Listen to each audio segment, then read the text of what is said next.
survive in this high-pressured, crazy world, most of us have to become highly adept at self-criticism.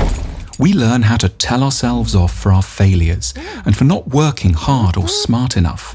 But so good are we at this that we're sometimes in danger of falling prey to an excessive version of self-criticism, what we might call self-flagellation, a rather dangerous state which just ushers in depression and underperformance.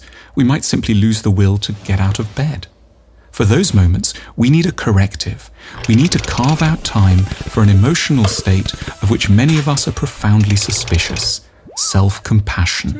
We're suspicious because that sounds horribly close to self-pity, but because depression and self-hatred are serious enemies of a good life, we need to appreciate the role of self-care in a good, ambitious, and fruitful life. To this end, we can perform what we've called a self-compassion exercise, a structured meditation lasting 15 minutes or so. Lying in bed, or perhaps a bath, turn over a sequence of thoughts that interrupt and correct the flow of your worst self-accusations. For a time, adopt an entirely kindly perspective on your setbacks. The self-compassion exercise goes like this.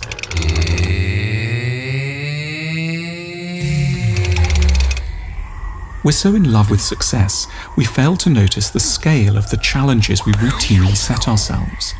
There is nothing remotely normal about what we've tried to achieve.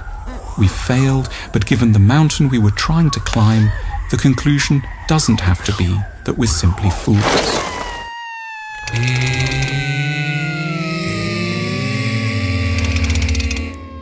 We have tricky family histories, we all do. There were things which happened to us at the hands of others which can help to explain some of our current troubles. We're not entirely sane or well, but none of us are. We weren't well set up to carry out certain tasks. It isn't wholly our fault in the here and now.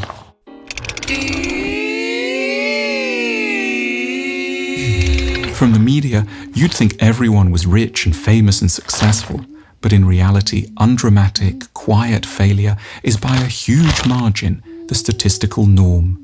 We shouldn't tear ourselves apart for not managing to beat what were, in truth, awesome odds.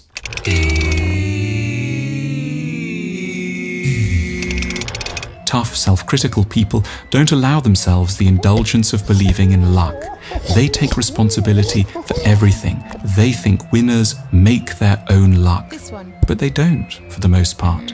Luck is a genuine feature of existence. We're robbing ourselves of fair consolation by believing that we're entirely in control and therefore entirely to blame when we crash.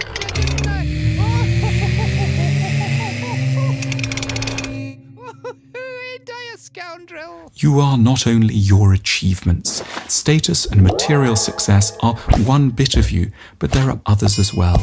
Those who loved you in childhood knew this and in their best moments helped you to feel it. Rehearse the internalized voices of all those who've been kind to you.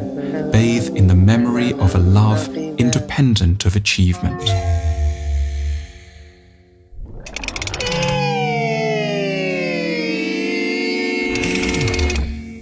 It seems it will never end. That's not the truth. It's just how a crisis feels. You need to reduce expectations to zero for a time. Take each new hour as it comes. And, without being banal, what you need most of all is some rest.